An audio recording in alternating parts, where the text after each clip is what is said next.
शुभोपदेशम् इंद्रादिदेवगणवन्दितपादपीठम् वृन्दावनालयमहम् वसुदेवसूनम्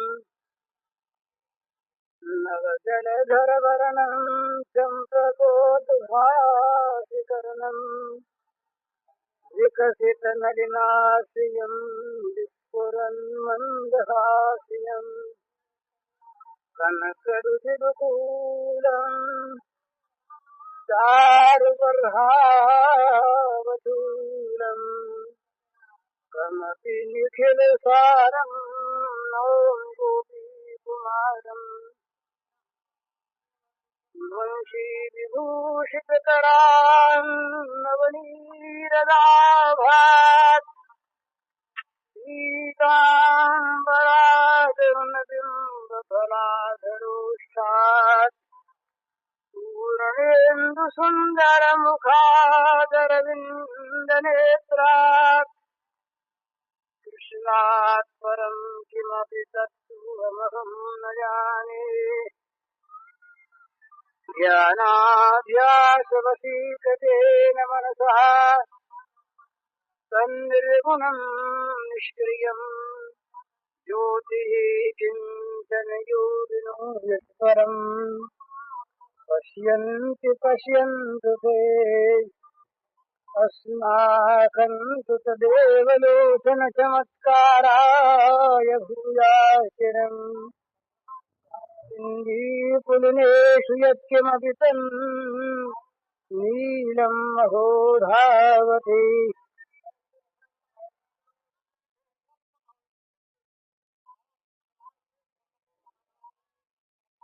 विश्व चराचर के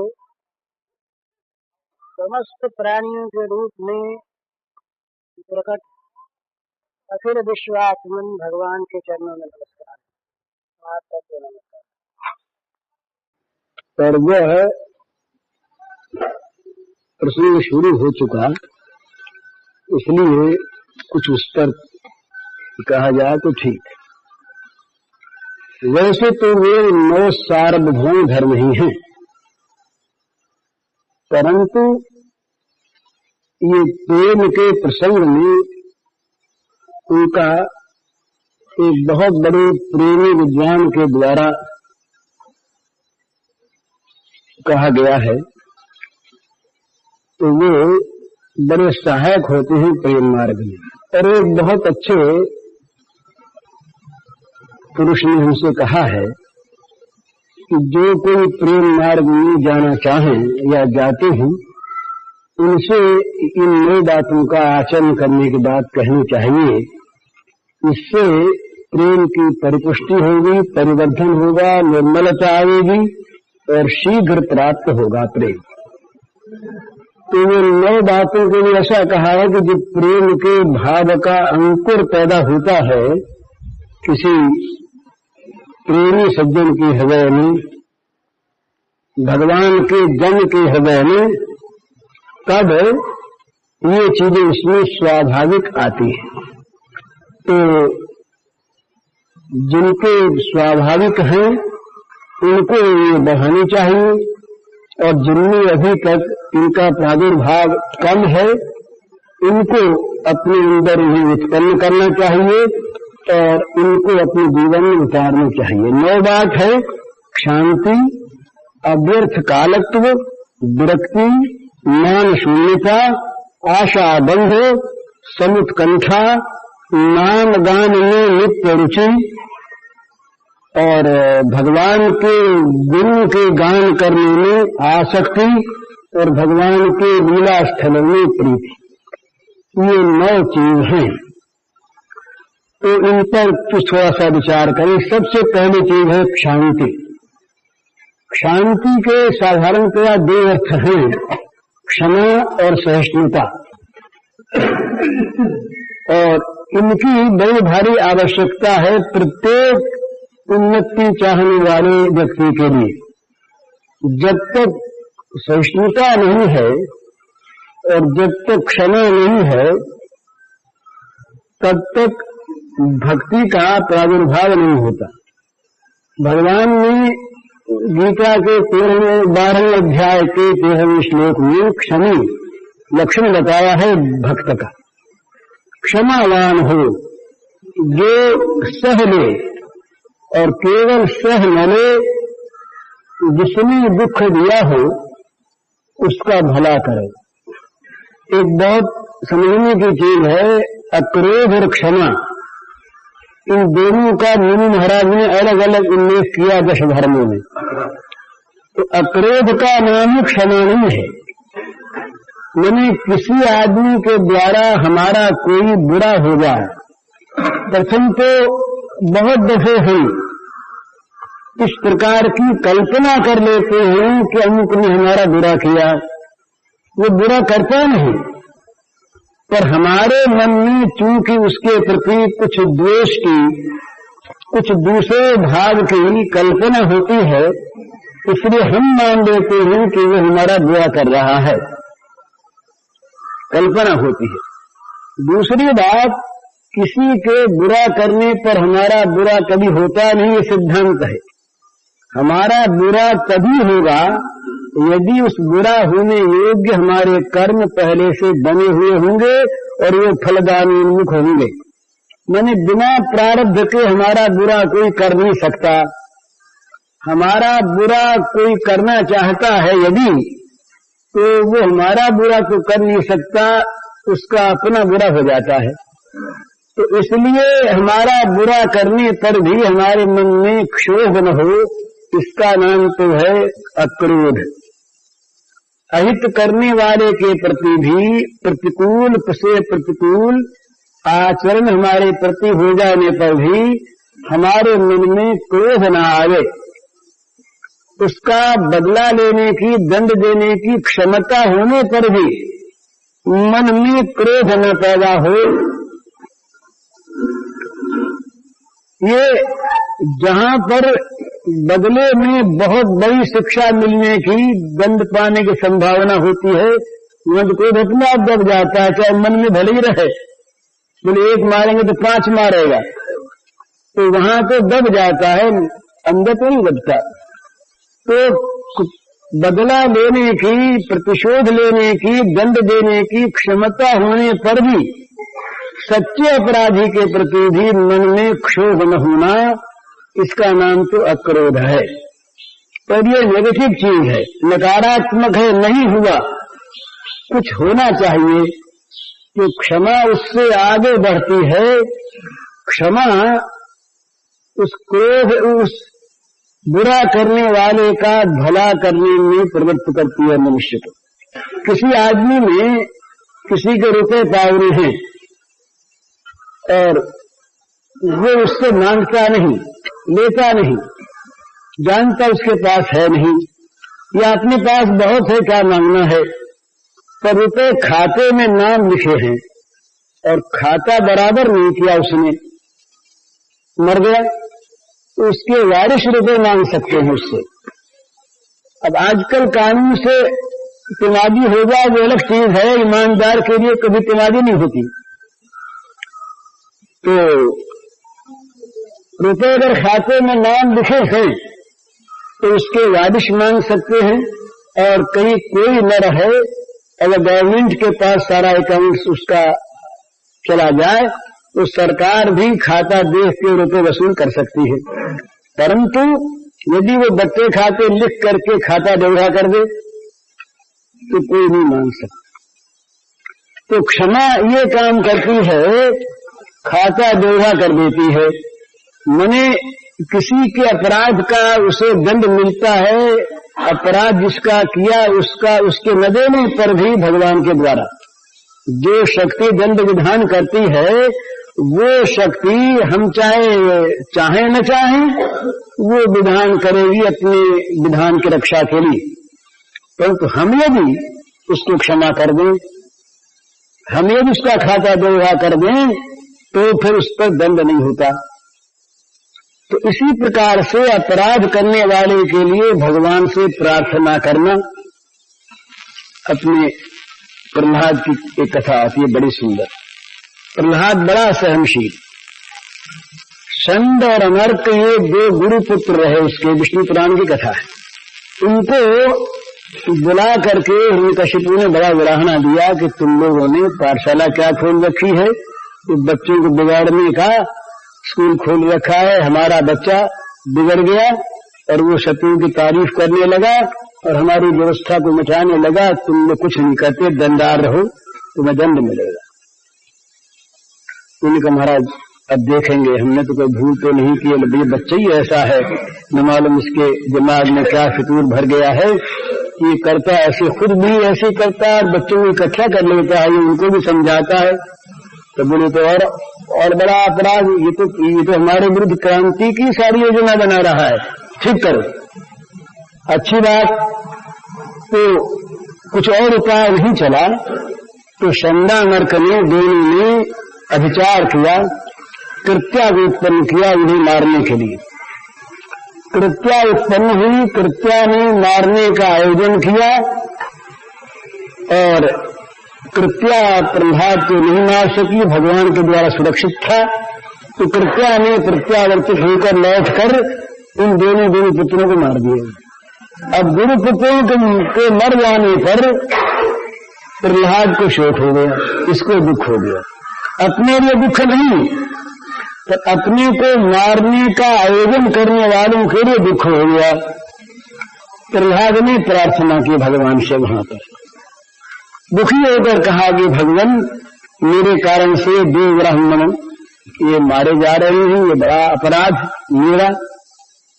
अगर मैं ठीक आपको मानता हूं, अगर मुझको मारने वालों के प्रति भी मेरे मन में द्वेष नहीं है, अगर इनमें भी मैं भगवान को देखता हूं, तो ये मेरे गुरुपुत्र जीवित हो जाए, जीवित हो जाए। प्रहलाद की क्षमा बड़ी विलक्षण, इससे आगे वही बड़ा सुंदर एक प्रसंग आता है। भगवान ने हिरण्यकशिपु का वध कर दिया, प्रहलाद ने स्तवन किया। भगवान ने कहा प्रहलाद से कि बेटा कुछ मांगो।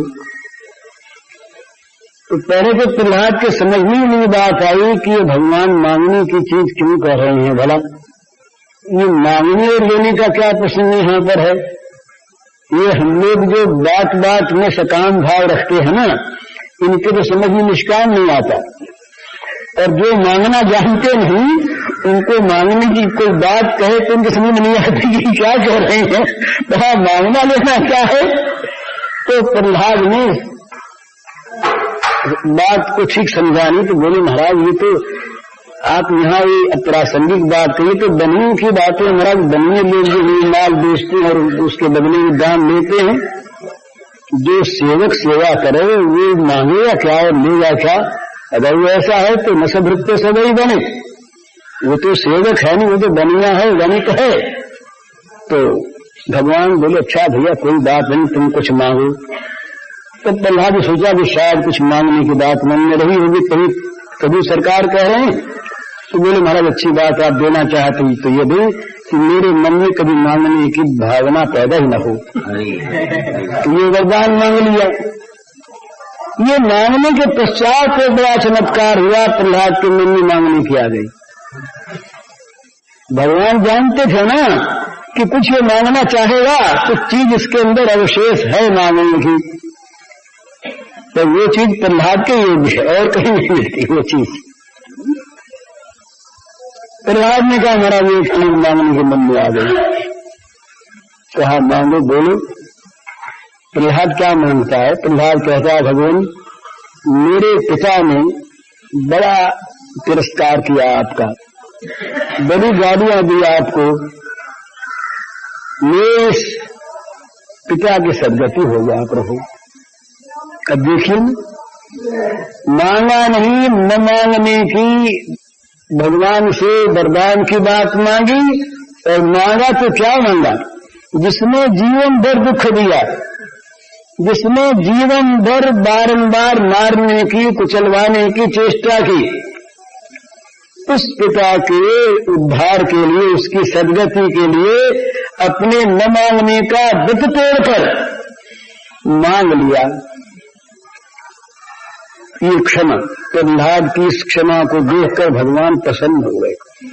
उनके मुंह से मारे प्रसन्नता के वरदान निकल जाए। रे प्रहलाद, तो एक बात की बात कहता 21 पीढ़ी पर जाएगी जहां तू पैदा हो गया।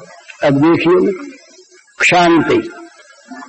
तो ये सब उदाहरण सामने रखकर ईसा मसीह ने जब वो कीने ठोकी गई, कृष्ण बुद्धि हुआ ईसा, तो ईसा ने कहा ये भूले हुए प्राणी हैं, भगवान उनको क्षमा करो।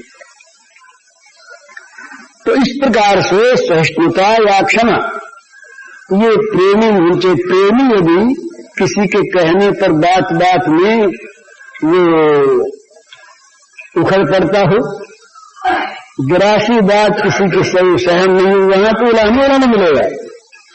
इस प्रेम के पंथ में तारीफ नहीं मिलेगी यहां तो उलाहना मिलेगा। वो नारायण स्वामी को बड़ी विकट बात कहते हैं। वो कहते हैं कि घाटी कठिन है जहां प्रेम को धाम, विकल मूर्छा शिशिक दो ये नग के विश्राम। नारायण घाटी कठिन जहां प्रेम को धाम, विकल मूर्छा शिशिक दो ये नग के विश्राम। को रस्ते की धर्मशाला है।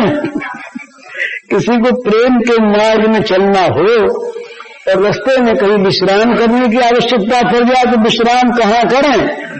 विकल मूर्छा शिशिक दो, व्याकुलता मूर्छा बेहोशी और शिशक शिशक के रोना, ये तो प्रेम धाम के मार्ग की धर्मशालाएं हैं, पिकनिक स्थान है, आराम की जगह ये है, ये आराम की जगह। तो प्रेमी भी और नाम भी चाहे, प्रेमी भी हो और आराम भी चाहे, प्रेमी भी और सहन भी न कर सके, बात बात में उखड़े, वो प्रेमी नहीं। वहां तो ऐसी ऐसी बात मिलती है महाराज कि कभी कभी स्वयं प्रेमा भगवान ऐसा बांट देते हैं कि मानो ये तो बिल्कुल पर आए हैं, बड़े निष्ठुर हैं, बड़े निर्दयी हैं, कुछ है ही नहीं। इस प्रकार से डांट देते हैं प्रेमी को।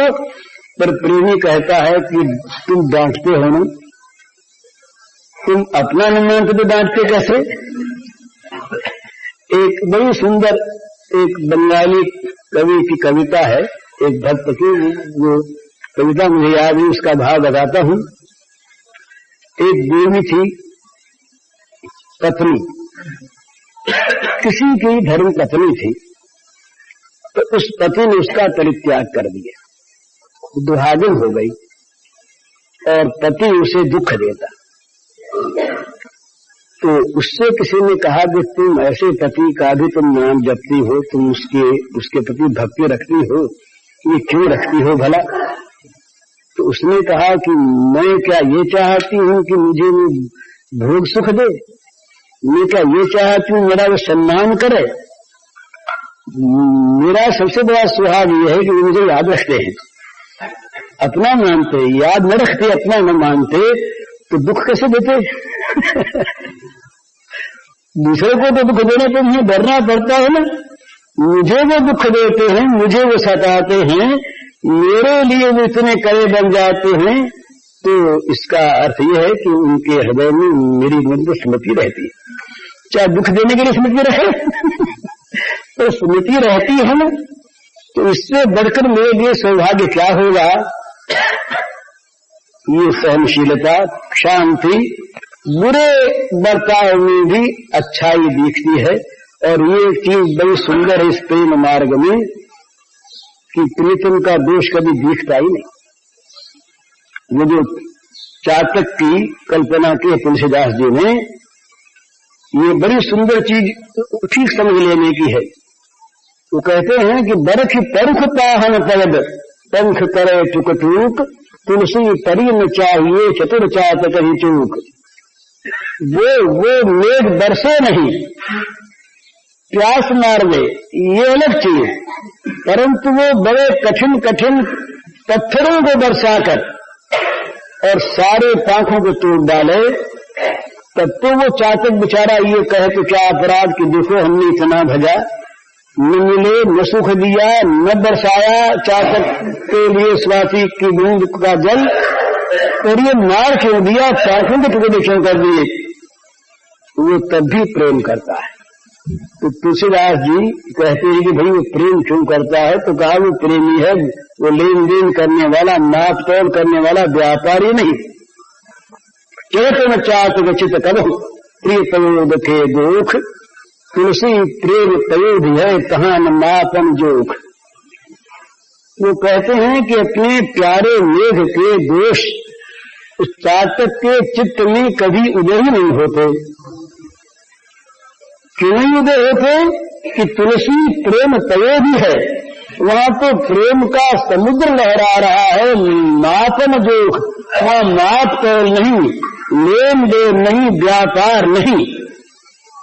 तो इस प्रकार से इसका नाम क्षांति। पहले ही हमने प्रेम शुरू किया, जरा सी प्रेम की बात की और भगवान से चाहने लगे कि वो तो अब हम जो कहें वैसा ही करें, और न करें तो हम नाराज। तो ये प्रेम थोड़ी है, ये तो प्रत्यक्ष काम है जो प्रेम के नाम पर अपने मन की करवाना चाहता है भगवान से। इसमें सहनशीलता नहीं और क्षमा नहीं।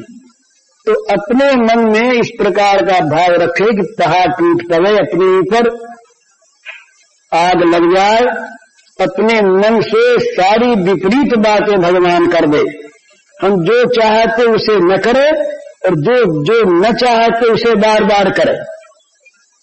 प्रेमी की यही पर तो परीक्षा होती है कि प्रेमास्पद जो वो चाहे वो तो बिल्कुल करना छोड़ ही दे, और न चाहे वो बार बार करे, और वहां पर भी उसका प्रेम कायम न रहे, बढ़े। इस प्रकार के आदर्श को सामने रखना ये शांति का आदर्श है। दूसरा अव्यर्थ कालत्व, ये बड़े काम की चीज। बोले क्या करें, समय तो कटता नहीं, तो चलो ताश ही खेलो। ये हम लोग करते हैं ऐसा कि बोले क्या करें, दिन तो बड़ा है और काम कुछ है नहीं। तो ये अकर्मण्यों के लिए, आलसियों के लिए कभी काम नहीं होता, चाहे 1000 काम पड़े रहे, उनके लिए काम नहीं। तो वो निकम्मे लोग बोले चलो ताश ही खेलो। ये साधु बहुत से बिगड़ जाते हैं। साधु लोग क्षमा करें, हमारा साधु पर आक्षेप नहीं करता। बिगड़ जाते क्यों हैं कि घर के काम कर दिया छोड़ और काम पास रहा नहीं, भजन का भी अभ्यास नहीं। तो कहते अच्छा एक दमी लगा लो, ये गाजे वाले क्यों साधु होते हैं, बोले एक दम लग जा, जरा छान लो, बांध छन जा। ये क्यों होता है, इसलिए होता है कि उनका काल तो कटता नहीं। तो काल काटने के लिए प्रमाद का आश्रय लेता आदमी, स्वाभाविक प्रमाद का आश्रय लेने। प्रमाद है जो काम करने का उसे न करना, और जो काम न करने का उसे करना, मन से, वाणी से, शरीर से। व्यर्थ की बकवाद करना, बैठ जाए 5 आदमी पर चर्चा करने के लिए, बड़ी प्यारी लगे और उसमें निंदा हो लोगों की। वो संत तो कहते हैं निंदा स्तुति दोनों को छोड़ दो। अन्य दोष गुण चिंतन मार्ग मुक्त, दोष गुण चिंतन, मुंह से तो दोष ना लग रहा, मन में याद विनाद किसी का दोष गुण। अव्यर्थ काल का अर्थ यही है कि जिसके मन में नित्य भगवान रहे। भगवान ने एक पद बताया, उसमें कहा मन का नाम, मन प्रसाद संयतम मौन मात्म निग्रह। समझ में नहीं आती कि मन मौन कैसे रहे। तो असली बात है जितना मन बोलता है उतना वाणी बोल नहीं सकती।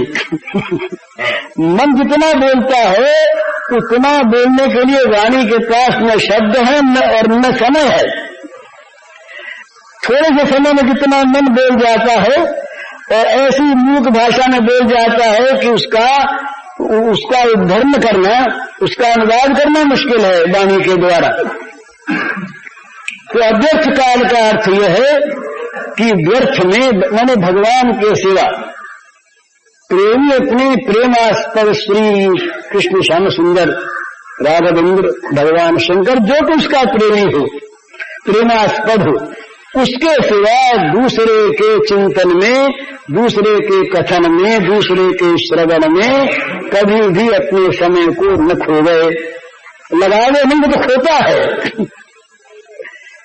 लगाने में तो अच्छे में लगाए, दो अच्छे काम है, किसमें लगाया उसमें लगाया।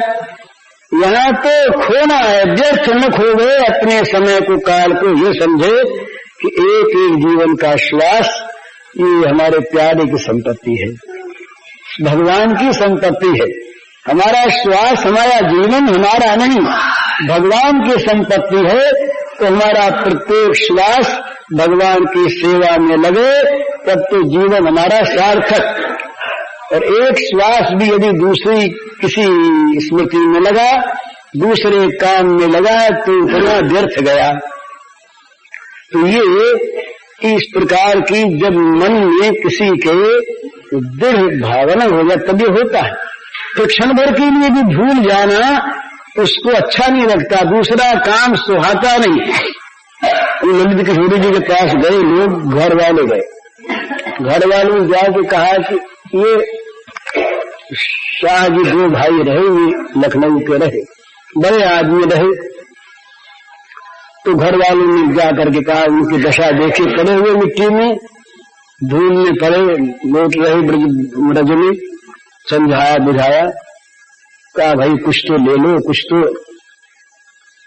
नहीं लिया। आखिर यहाँ तक कह गया कि ज्यादा बात करने लगे, बोलने लगे, तो नहीं सुहावे जग की चर्चा, एक दिलवर की चर्चा सहती। ललित किशोरी पार लगावे, माया की सरिता बहती। बोले भैया बेसी बात मत करो, पहले तो जरा समझाया बुझा कि हमको आवश्यकता नहीं, आवश्यकता नहीं, आवश्यकता नहीं, नहीं ना चाहिए तो ये ले लो, चाहिए तो ये ले लो। तो आखिर ये कह दिया कि भैया हमसे अगर बात करनी हो तो हमारे प्यारे श्याम सुंदर की बात करो, और नहीं तो हम डरते हैं, माया की नदी बहती, कहीं उसमें बह गए तो आफत होगी, तुम लोग चले जाओ यहां से। तो दूसरी बात, दूसरी चर्चा सुहावे नहीं, भावे नहीं, और कोई करने वाला हो तो वहां से अपने आप कान मुड़ जाते हैं, कान वहां रहकर नहीं सुनते। ये हम लोग प्रत्यक्ष देखते हैं, मैं यहां भी बोल रहा हूं ना, और आप लोगों में से अगर किसी का मन और तरफ होगा, कान बहरे न होने पर भी आप ये कहेंगे, मानेंगे कि भाई तुम कुछ बोल तो रहे थे पर हमारा मन दूसरी तरफ था, हमने सुना नहीं। तो मन यदि अपने भगवान में रहे तो दूसरी चर्चा कोई करे तो करता रहे, उसके कान में उसकी आवाज जाएगी नहीं, क्योंकि मन लगा है उस अपने भगवान में। तो ये जिसकी भावना हो जाती है ऐसी कि दूसरी चीज नहीं करनी, नहीं सुननी, नहीं देखनी, तो वो श्रवण और कथा नहीं सुनी हूं, रचना और न गई हूं, जीव के द्वारा दूसरा नाम लूंगा नहीं, दूसरी बात करूंगा नहीं, और कान के द्वारा दूसरी बात सुनूंगा नहीं, ये प्रतिज्ञा कर ली तुलसीदास जी महाराज ने। अभी अभी हाल के बाद जो विष्णु दिगंबर जी रहे, हमारे मित्र थे, ये गायनाचार्य, संगीत के आचार्य थे। पहले का जीवन कैसा मुझे पता नहीं, लेकिन उनका अंतिम जीवन जो है वो इतना बढ़िया जीवन कि क्या कहा जाए, वो संगीताचार्य, संगीताचार्य। और उनके पास आने वाले लोगों में भक्त नहीं, थोड़े भक्त आते, बाकी वो संगीत सीखने वाले हैं। और संगीत सीखने वालों में केवल हिंदू नहीं, पारसी भी, मुसलमान भी, ईसाई भी संगीत विद्या सीखने, संगीत कला सीखने आते। तो उन्होंने कर लिया कि हम तो महात्माओं के भजनों का चित्र कुछ गाएंगे ही नहीं, राग चाहे कौन सी गा दें उनको सिखाने के लिए। तो उनके पास जो सीखने आते, मैंने आंखों देखा है, सुना है, मैं पास रह करके, पारसी मुसलमान ईसाई आते, उनको भी सूरदास का, तुलसीदास का पद ही गाना पड़ता। अगर उनसे राग सीखनी है तो वो गाना पड़ेगा, और चीज गाती नहीं। एक ये संगीतज्ञों में वो एक परिभाषा, चीज, तो चीज सुनाओ, तो चीज में वो चाय से सुना देते हैं, अपना आलाप करते हैं, चाहे वो कुछ भी सुनाया, गंदी से गंदी चीज। पर उनका ये नियम था कि सिवा भगवान नाम, भगवत संबंधी गान के कुछ और दूसरी चीज गाते नहीं, चाहे तो पढ़ने को आओ चाहे ना आओ। तो उनके हमने जलसे देखे, संगीत के जलसे। संगीत जैसे हैं, उनको आप मानेंगे उनका नाम समझ के वैसा, पर वो थे वास्तव में संकीर्तन समारोह। वो पहले तो सबसे पहले रघुपति राघव राजा राम ये करवाते, और यहां तक चीज हो गई थी महाराज, जब तो जमाना पलटा। अहमदाबाद के बाद कांग्रेस थी, मैं उसमें गया था, गांधी जी थे, तो भीड़ बहुत ज्यादा थी। गांधी जी ने बड़ी चेष्टा की कि भीड़ शांत हो जाए, कोलाहल मिट जाए, नहीं मिटा। एक बड़ा ऊंचा एक मंच था बना हुआ, करीब 60 फुट ऊंचा होगा, उस पर गांधी जी खड़े हुए। उन्होंने चेष्टा की, लोग नहीं मानेगा। उन्होंने कहा विश्वनाथ कुमार जी को बुलाओ। ये गए, उन्होंने कहा महाराज आप शांत कर, बोले अभी कर देते। चढ़े ऊपर और रघुपति राघव राजा राम शुरू हुआ, दूसरी कोई चीज नहीं। और उनके वो गान में ये माधुरी कि तमाम जनता रघुपति राघव राजा राम बोलने, लेकिन माइक वाइक नहीं था उस समय में। लाखों जनता अपने आप निस्तब्ध हो गई और रघुपति राघव राजा राम बोलने लगी, तमाम कोलाहल शांत हो गया। उस समय गांधी जी ने कर दिया था कि प्रत्येक कांग्रेस में राष्ट्रीय गीत की जगह पुष्कर जी का रघुपति राघव राम होता था। उसे मुसलमान, ईसाई, पारसी सब बोलते थे, और वो कहते थे कि कृष्ण जगन्नाथ जी, हमने सुना स्वयं कि ये हमारा नेशनल एंथम है, राष्ट्रीय गान है, ये हमारा उसे हम गाते, वो सब गाते। उसके बाद हमने उनकी एक बात और देखी कि उनके कान में निरंतर रघुपति राघव राजा राम पढ़ता रहे। उन्होंने ये व्यवस्था की, तो पाखाने जाते तो 2 विद्यार्थी बाहर खड़े रघुपति राघव राजा राम गाते रहते, जिससे उनके कान में रघुपति राघव राजा राम पढ़ता रहे। रात को सोते तो विद्यार्थी रहे, उनके विद्यार्थियों का 1-1 घंटे का पहरा रहता, 2-2 का, कि जिसमें रघुपति राघव राजा राम उनके कान में सोए हुए भी पढ़ता रहे। ये उन्होंने व्यवस्था की। दूसरी चर्चा कोई करता उनसे तो रघुपति राघव राजा राम करने लगते। गायनाचार्य थे, संगीतज्ञ थे, वो लंबी कफनी पहनने लगे और फिर उन्होंने रामचरितमानस का गान प्रारंभ किया। महाराज उनकी वो पुस्तक नासिक में अभी उसकी पूजा होती है, उन्होंने एक मंडल बनाया, उसका नाम था राम नाम आधार मंडल। श्री राम नाम आधार, किसी प्रकार से भी दूसरा काम न हो, दूसरी चीज कान में न आवे, दूसरी चीज सुननी न पड़े, केवल अपने भगवान का स्मरण सेवन, अव्यर्थ कालत्व, एक क्षण भी दूसरी चीज में न जाए। अरे जैसे यहाँ फुर्सत नहीं मिलती ना, तो वहां फुर्सत नहीं मिलती। हरिदास महाराज ने वेश्या से कह दिया कि मैया तुम तो आई पर हमें फुर्सत नहीं मिली। क्या काम कर रहे थे, फुर्सत नहीं मिली? नाम कीर्तन कर रहे थे, ये काम था उनका। फिर वो हमेशा उनकी जीभ उनके कान करने लगे। एक महाप्रभु के शिष्यों में एक रहा जिसकी वाणी से निरंतर नाम निकलता, तो लोग तो ध्यान करने बैठते हैं तो वो लोग ध्यान तो करते हैं, पीछे बोले कौन कौन सोता जरा इसको देखें, और फिर वो कहेंगे कि आज हमको मुख सो रहा था भाई, तो उससे पूछे कि आप ध्यान करते थे कि सोने वालों को देखते थे? तो सोने वालों को देखो, सोने वालों को देखते हैं। तो वहां भी कोई था। तो एक दिन वो गया जंगल में, वो जा करके देखा कि वो भक्त जंगल जा रहा है और उसके मुंह से ध्वनि निकल रही है। तो उसने आकर के महाप्रभु से कहा, चैतन्य से, ये अमुक आदमी जो है वो बड़ा भ्रष्ट आचार वाला है। बोले भाई क्या किया उसने? तो कहा कि वो पाखाने फिरते समय वो भगवान का नाम कीर्तन करता है। जैसा करता सुना आपने? बोले हाँ सुना। बुलाओ उसको। बुलाया उसको, पूछा कि भाई ये कहते हैं ये क्या सत्य है, तुम पाखाना फिरते समय नाम कीर्तन करते हो? ये कहा महाराज करता तो। बोले भाई ऐसा नहीं करना चाहिए। ठीक, बोला नहीं, लौट गया। अब वो तो फिर देखने गया दूसरे दिन की, देख करता ही नहीं करता, इसको तो दोष देखना है। तो आज उसने देखा कि वो बैठा है, पाखाने फिर रहा है, और उसने अपने हाथ को मुंह में डाल रखा, अंगुलियों को मुंह में डाल रखा। बोलता तो नहीं पर मुंह में अंगली डाल रखी है। वो उसको और क्षोभ हुआ। उसने आगे कहा चैतन्य से कि महाराज वो तो अत्यंत ही भ्रष्ट है, उसका आचार बिल्कुल बिगड़ा। कल तो बोल ही रहा था, आज तो मुंह में हाथ रखे बैठा। तो बुलाया उसको, कहा भाई क्या बात है, ये क्या कहते हैं, तुम आज बैठे थे मुंह में हाथ दिए। बोले हाँ महाराज बैठा था। तो बोले क्या कर रहे थे? बोले आपकी आज्ञा का पालन कर रहा था। अरे मैंने कब कहा कि मुंह में हाथ दे के बैठना? तो आपने कहा था कि नहीं ऐसा करना ठीक नहीं, पाखाने फिरते नाम लेना ठीक नहीं, और मेरी जीभ मानते नहीं।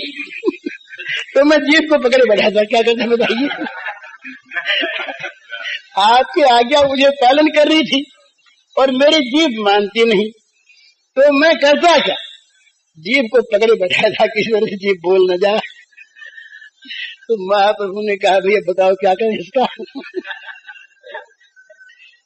तो ऐसा अभ्यास हो जाता है जीभ को, कान को, आंख को, शरीर को, मन को, कि वो फिर दूसरी चीज करना नहीं चाहते, सुनना नहीं चाहते, देखना नहीं चाहते।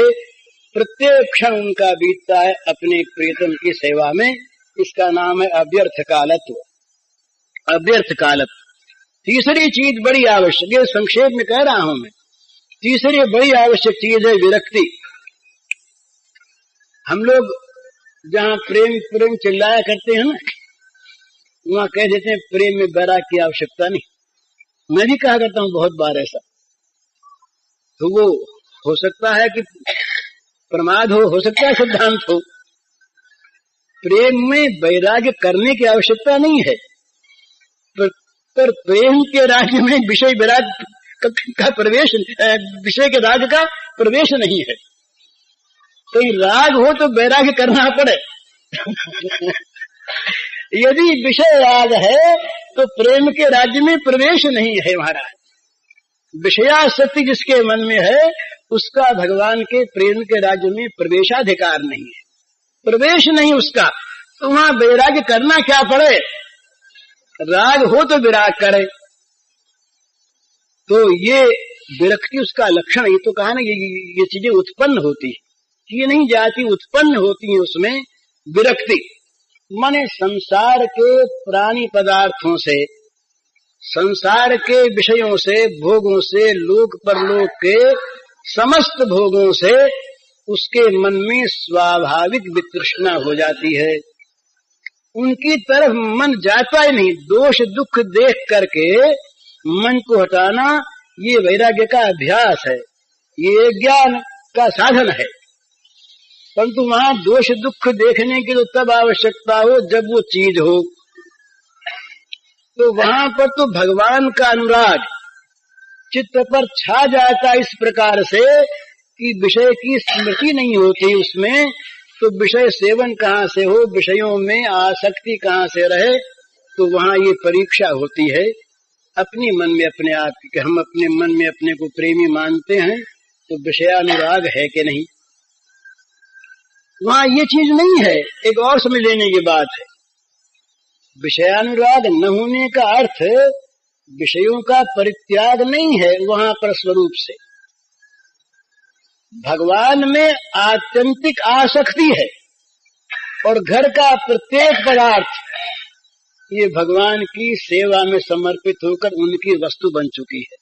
अपने उस पर राग करना पाप है, अपने उस पर ममत्व करना अपराध है, उसको अपना मानना अपराध है। अपने सहित अपना सब कुछ भगवान के समर्पित हो गया।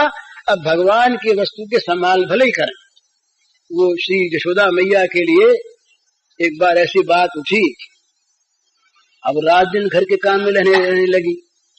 जब श्री कृष्ण नहीं हुए थे तब तो सत्यनारायण की कथा भी कहाती और पंडितों को बुलाती, उनसे सुनती सुनाती और घर में मन नहीं लगता उसका। अब तो दिन रात घर का काम करने लगी। तो अड़ोसी पड़ोसी इकट्ठी हुई एक दिन, बोली मैया तेरे तो ये कन्हैया क्या हुआ, तू तो घर में आसक्त हो गई, रात दिन घड़ी का काम तुझे सूझने लगा, कितना तेरे में त्याग वैराग्य था और कैसे तू भगवान की पूजा करती थी। तो उसने कहा, यशोदा मैया ने, आओ भैया कि भगवान की तो पूजा करती हूं मैं, ये नारायण ने ही तो कन्हैया दिया है मुझको, और नारायण ने मुझसे कह दिया है, नारायण ने, और नारायण की उपासिका थी, ये कन्हैया मेरे समान है, तो इस कन्हैया की सेवा किया करना।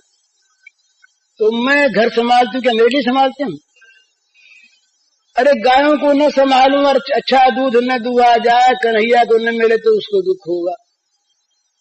तो घर को संभालना सारा का सारा ये कन्हैया के लिए है, अपने लिए नहीं। तो मैया घर संभालने लगी, घर में आसक्ति मैया की दिखने लगी, पर वो घर में आसक्ति नहीं, वो आसक्ति है कन्हैया। वो एक काला चांद गीता में वो लंबी कथा, तो फिर कभी एक उसका अंश महात्मा ने कहा कि तुम सिर मुड़वा दो, बाल बाल मुड़वा करके अपने सिर के चोटी वोटी सब, और राख वाख लगाओ, तप करो, तब भगवान मिलेंगे। तो वो बोली कि ये कौन से भगवान की बात कहते हो? हमारे भगवान जो हैं वो तो हमारे केशों को देखकर प्रसन्न होते हैं, तो हम तो इसीलिए केश रखते हैं कि वो प्रसन्न होते हैं।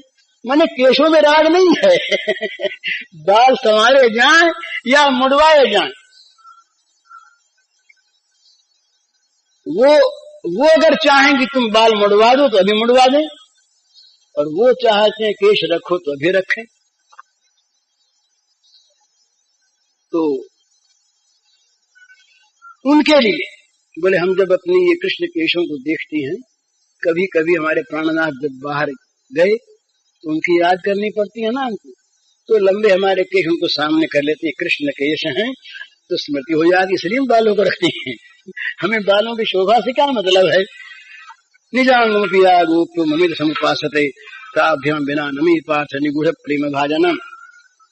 तो कहीं आसक्ति नहीं है, और सब कुछ भगवान के समर्पित है। इस समर्पित भाव से तो विरक्ति, कहीं भोग सामने आ जाए और वो भोग कहीं भगवान को भुला देने वाला हो, तो वो प्रेमी समझेगा कि मेरे पर वज्रपात हो गया, नरकों में आ गया, मैं इतनी बड़ी बुरी दशा मेरी हो गई कि ये भोग मुझे भगवान को भुलाने वाला बन के आ गया। तो विरक्ति स्वाभाविक, भोगों से विरक्ति, भोगों का न अच्छा लगना, न सुहाना, सामने भोग होने पर भी उनकी तरफ दृष्टि न जाना, ये इस प्रेम राज्य का स्वाभाविक एक नियम होता है। विरक्ति, विरक्ति का अर्थ ये नहीं मानना चाहिए कि वैराग्य की कवायद की जाए या वैराग्य का वेश बनाया जाए। विराग जो है ना, ये क्या चीज है? राग के अभाव का नाम विराग है, और राग का अभाव मन में रहता है। हम अपना नाम वैरागी रखने और व्यापार करें, खूब दुकान चलावें, और उस व्यापार में हमारे लाभ हानि में सुख दुख होता हो, तो नाम वैरागी है हमारा, हम वैरागी नहीं। वो सुदामा के गले में हाथ डाल करके बैठ गए, श्याम सुंदर पलंग पर बैठा लिए, बड़े प्रेम से कहने लगे, भैया देख, जैसा तू वैसा ही मैं, तेरे मेरे में कोई फर्क नहीं है, तेरे पास भी कुछ नहीं, मेरे पास भी कुछ नहीं।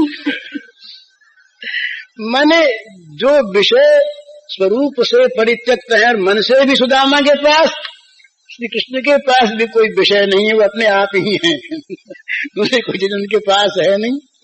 तो बड़े मजे में, और सुदामा ने मान लिया, इनके पास भी कुछ नहीं है, हमारे पास भी कुछ नहीं है, बराबरी की चीज। ये वैराग्य का आदर्श है। किसी चीज में कहीं भी आसक्ति नहीं, कहीं भी ममता नहीं। इस प्रकार की विरक्ति प्रेमी के हृदय में उदित होती है। जब प्रेम का अंकुर पैदा होता है, जगत का कोई विषय उसे खींच नहीं सकता, कोई विषय उसकी तरफ आ नहीं सकता, उसके भगवान की विस्मृति करा देने वाला बनकर। अगर आएगा तो नष्ट हो जाएगा। ये तुलसीदास जी भी आनंद कुमार का नाम ले गए। इस पद में संसार को ललकार करके बोले खबरदार यहाँ मत आना, यहाँ आओगे तो सपरिवार मारे जाओगे, जिसके हृदय में नंद कुमार न हो वहां जाओ। हमारा ये विनय पत्रिका का पद है, जे हृदय न नंद कुमार। तो प्रेम के ठाकुर न ठहरे, प्रेम के ठाकुर। इन्होंने ये हम लोग मान लेते अपने मन से कि राम दूसरे और कृष्ण दूसरे, राम के उपासकों कृष्ण के उपासकों में बैर विरोध यदि है तो वह ज्ञान है महाराज। राम कृष्ण में, नारायण में, विष्णु में, शिव में अंतर क्या है? वो तो एक ही चीज है। इसलिए इन्होंने कृष्ण गीतावली लिखी, अपने यहाँ से प्रकाशित हुई है तुलसीदास की कृष्ण गीतावली। थोड़े से ही पद उसमें है, शायद 51 या 56 है, लेकिन ऐसे बढ़िया है कि मानो सूरदास के बड़े भाई बोल रहे हैं, ऐसे बढ़िया, इतने बढ़िया पद उसमें है। तो वो जहां वो तो राजा है ना, भगवान राघवेंद्र राजा है, राजा के यहाँ चौबदार उबदार के रूप में भी कोई आ जाता है, पर प्रेमी के प्रेमागार में, प्रेम सदन में दूसरा नहीं आता, वहां सेवक भी नहीं रहता। तो कहता है, कहते तुलसीदास कि तुम वहां जाओ, संसार तुम वहां जाओ, ललकारते हैं, जिसके हृदय में नंद कुमार न हो वहां जाओ, यहाँ आए तो सपरिवार मारे जाओगे, ललकार के कहता है। तो कोई भोग भोगा सकती, जहां प्रेम का उदय हो गया वहां आ नहीं सकती सामने। विरक्ति, विरक्ति वहां पर स्वाभाविक होती है, सहज होती है, विरक्ति को लाना नहीं पड़ता। ये मान लेना चाहिए कि जहां भगवान की अनुरक्ति है वहां विषय विरक्ति है ही, विषय विरक्ति सहित भगवान की अनुरक्ति नहीं रहती। विषय विरक्ति सहित, विषय राग सहित भगवान का राग नहीं रहता। जहां भगवान का राग है वहां सारे राग, वो भगवान का राग जब खा लेता है तब आके बैठता है। वो सर्वभक्षी है, सर्व राग भक्षी भगवान का राग है। सारे रागों को खा चुकने वाला, जिस किसी को विषयों में राग भी रखना हो और भगवान में राग भी चाहता हो, उसको चाहिए कि वो भी दूर हट जाए कुछ दिनों तक, जब तक विषय राग रहे तब तक उस राग में रंगा रहे। भगवान के राग में वो राग रहेगा नहीं, राग क्या नहीं रहेगा, विषय नहीं रहेंगे, वो तो एकमात्र भगवान ही रहेंगे। विषय ये है, विषयों की सत्ता मिट जाएगी, जगत की सत्ता मिट जाएगी, रहेंगे दो, तीसरा कोई रहेगा नहीं। तीसरे की सत्ता नहीं, वो दो ही, कभी एक बने रहेंगे, कभी दो हो जाएंगे, दो ही कभी एक बने, क्या चाहिए, वो दो कभी एक बनेंगे, कभी दो हो जाएंगे। तो ये है विरक्ति। विरक्ति में दूसरे का, तीसरे का उन एक को छोड़ करके अभाव है, उसकी कहीं पर भी सत्ता नहीं। जहां दूसरे की सत्ता है, ये बहुत समझने की बात है।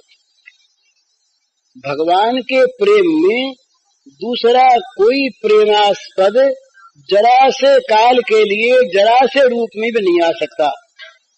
नहीं तो भगवत प्रेम नहीं, कहीं न कहीं उसमें काम है। ये काम जो है बड़ा छिपा रहता है, भला ये दिखता है काम नहीं, दिखता है काम नहीं, पर होता है काम।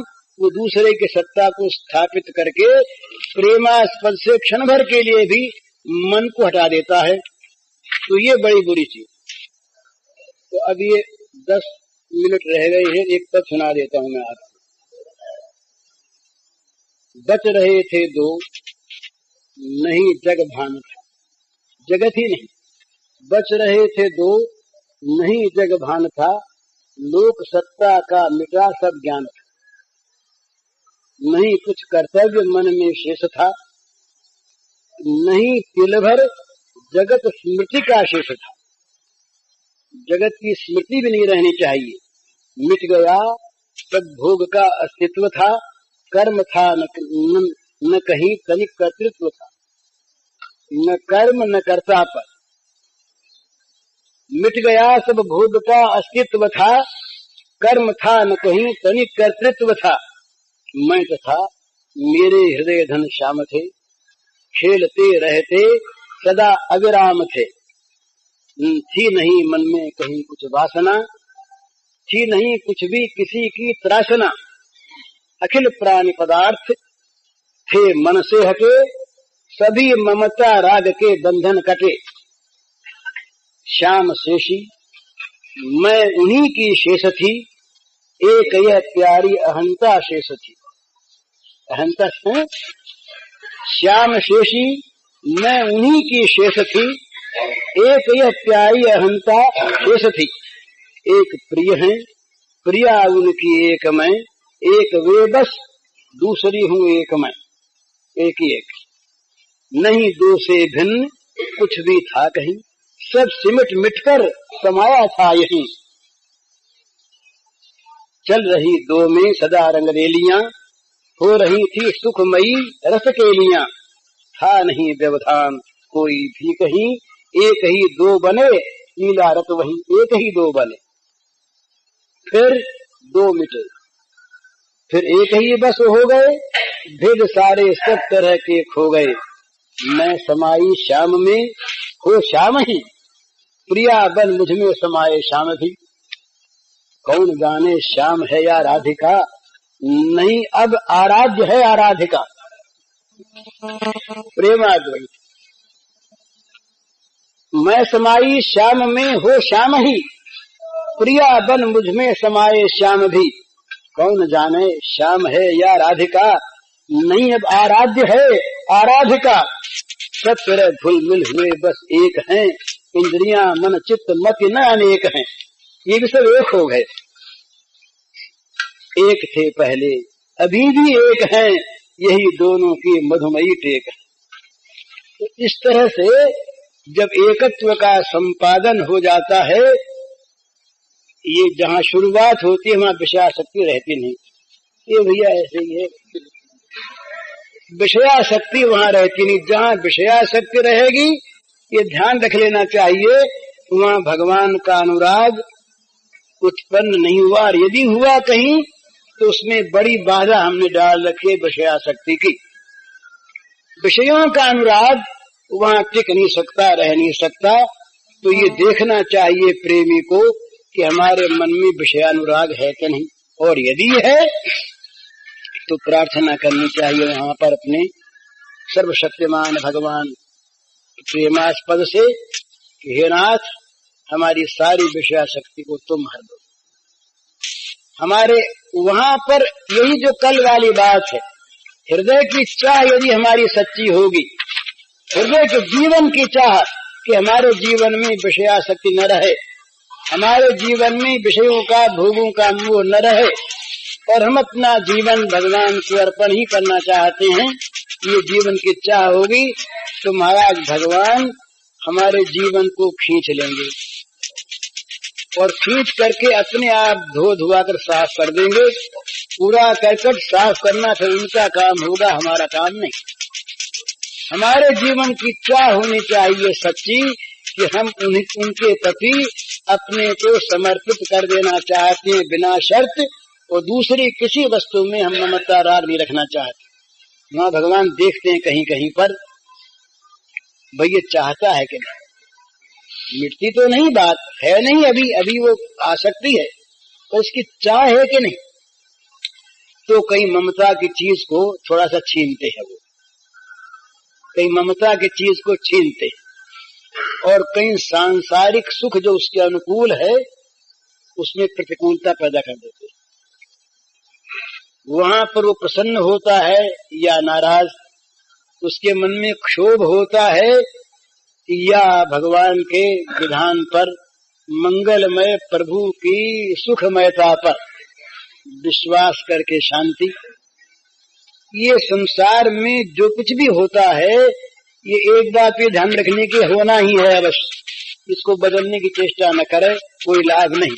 अगर बदल भी दिया गया किसी अनुष्ठान इत्यादि से तो रहने वाला नहीं, अनित्य है। दूसरी बात ये समझे, इससे ऊंची बहुत ऊंची कि भगवान का मंगल विधान है, ये हमारे मंगल के लिए हो रहा है। और इससे भी ऊंची बात ये प्रेमास्पद का सुख है, प्रेमास्पद का सुख है। इसको देखकर, इसको बनाकर वो सुखी हैं, तो उनका सुख ही हमारा परम सुख। इसलिए उसमें क्षोभ तो होता ही नहीं, अशांति तो होती नहीं, उसका बदलना तो वो चाहता ही नहीं, उसको पकड़े रहना चाहता है कि प्रेमास्पद के सुख की चीज, इसलिए ये बनी रहे, मुबारक रहे हमेशा, ये बड़े स्वागत की चीज, वो स्वागत करता है उसका। तो वो एक परीक्षा सी होती है, वहां पर ममता की चीज जरा सी हर लेते, वहां उसको प्रसन्नता। वो कठिन चीज है महाराज, कहना बड़ा कठिन, मैं तो केवल कहता हूं, मुझ में होती है बात की नहीं है। नरसिंह जी महाराज रहे, नरसिंह जी के जवान लड़का बड़ा भजन करने वाला, अनुकूल, जवान बेटा मर गया। मरना चाहते नहीं थे वो, किसी का मरना चाहना ये तो द्वेष है, ये पाप है किसी का भी, लेकिन मरने के बाद भगवान का सुख यदि देखे वो अलग चीज। लड़का मर गया जवान, इनको पता लगा लड़का मर गया तो हंसने लगे, ना बोले भलू थयू भांगी जंजाल सुखे भजीशु श्री गोपाल। ये गुजराती पद है, भलू थयू भांगी जंजाल सुखे भजीशु श्री गोपाल। बड़ा अच्छा हुआ, इस जंजाल ही कट गया। भलू थयू भांगी जंजाल सुखे भजीशु श्री गोपाल। अब तो सुख से भगवान का भजन करेंगे, आनंद हो गया। अब तो जंजाल था, कभी कभी चिंता हो जाती थी ना, चलो बड़ा अच्छा हो गया। अब बेटे के आने जाने में जो कुछ होता है होता ही, आने जाने वाला आ जाएगा ही, और मरना रोक भी नहीं सकते हम, और रुक करके सुख हो जाएगा ये भी कोई ठीक नहीं। मरने के बाद रोवे तो रोता रहो, रोने के शोक झाट लगेगा नहीं, वो बच्चा तो आएगा नहीं वापस। और भगवान के प्रेम को उसमें देखा, भजन की सुविधा देखी, तो सुख भी हो गया और भगवान भी मिल गए। तो इस प्रकार से कभी कभी भगवान ये चाहता है कि नहीं जीवन से केवल हमको, वो चाहते, भगवान कहते भी ये हमको चाहते हो तो जगत के सुखों से वंचित रहना पड़ेगा। हमारा सुख मिलेगा जहां राम तह काम नहीं, जहां काम नहीं राम। तुलसी कबहू न रह सके रवि रजनी एक ठाम। सूर्य और अंधकार की मई रात्रि एक स्थान पर एक साथ नहीं रह सकती। इसलिए अगर हमें चाहते हो तो भैया तैयार हो जा, हम तुम्हारे घर को जलाएंगे। पलीता लेके आते हैं जलाने के लिए, हो तैयार? जरा महाराज ठहर जाओ, हाँ ठहर जाते, कोई आपत्ति नहीं, ठहर के आएंगे। तुम जब कहोगे तब, जब चाहोगे तब, पर जब आओगे तब सबकी खाक पर तुम्हें नाचना पड़ेगा। सबको जला उला करके उसके भस्मावशेष पर तुम अगर नाचने के लिए प्रस्तुत हो तो आ जाओ, और नहीं तो भैया थोड़े से दूर रहो। प्रेम पंथ पावकनी ज्वाला भाड़ी पाछा भागे जोने। माही पड़ा ते महारस माने देखनारा दाधे जोने। सुंदर भाव है कि प्रेम की जो ये प्रेम का पंथ है, ये आग की लपट है, दूर से देख करके लोग भाग जाते, जल जाना पड़ेगा। तो जो अंदर इसके कूद पड़ते हैं वे तो महान शांति रस का अनुभव करते हैं, और जो बाहर देखते वो जलते रहते हैं। देखने वाले जलते हैं और इस आग में कूद पड़ने वाले शांति का अनुभव करते हैं, उन्हें रस आता है। तो है तो ऐसा ही, पर वो विरक्ति का उदय मन में न होने से, विषयानुराग रहने से हमारा मन विषयों की ओर दौड़ता है। तो ये तो अपने हाथ की बात नहीं, मान लीजिए दौड़ता है, पर चाह हमारे हाथ की बात है। हम यदि चाह करें उसके बाद अगर रहें तो या तो ये मानना चाहिए कि ये उनके रखे रहते हैं तो रहें बेचारे, पर हमको वश में नहीं कर सकेंगे। हमारे पर यदि इन्होंने आक्रमण किया तब तो ये मारे जाएंगे, क्योंकि हम तो उनकी रक्षा में। और वो यदि इन्हें रखते हैं कि भाई कुछ दिन इनको रखो फिर खाली कर देंगे ये मकान, तो उनसे दबे रहेंगे ना, उनसे मरे रहेंगे। पर असल में वो मरे भी रहते नहीं, मरे भी रहते नहीं, क्योंकि जहाँ प्रकाश है वहाँ अंधकार रहता नहीं। तो विषय विरक्ति। चौथी चीज है मान शून्यता। विषयों में भी ये सबसे बड़ी मारात्मक चीज ये मान है, बड़ी बुरी चीज। सब विषयों का त्याग करने के पश्चात भी मान की भूख मन में रह जाती है, और वही मान प्रशंसा कीर्ति का रूप बनता है। उसमें भी भावी मान है एक। यश जो है ये मान मंदिर ही है। मान के मंदिर का जो ऊपर का हिस्सा है उसका नाम कीर्ति है। कीर्ति में मान भरा हुआ है, अपमान कीर्ति नहीं है। तो मान जो है कीर्ति के साथ रहता है। तो मान शून्यता होनी चाहिए उस प्रेम के अंकुर पैदा हुए हृदय में। अगर मान की भूख है तो भगवान की भूख नहीं। इसका बड़ा सुंदर उपदेश किया चैतन्य ने। अपने को कितना मान शून्य कर दे। तृणादप सुनी चेन करो वरी बसना अमानिना मान देना युतनी सदा हरि ही। अपने को राह में पड़े हुए एक तिनके से भी छोटा समझे। तृणाद अपी, तिनके से भी छोटा समझे। वृक्ष के समान सहनशील हो। जलाने वाले, काटने वाले, मारने वाले का भी वृक्ष उपकार करता है। अमानी हो, मान दे, सबका मानद हो। तो ये मान शून्यता आनी चाहिए। तो मान शून्यता का और वर्णन शाम को यदि हो सकेगा तो होगा। हरिओम दर्शन।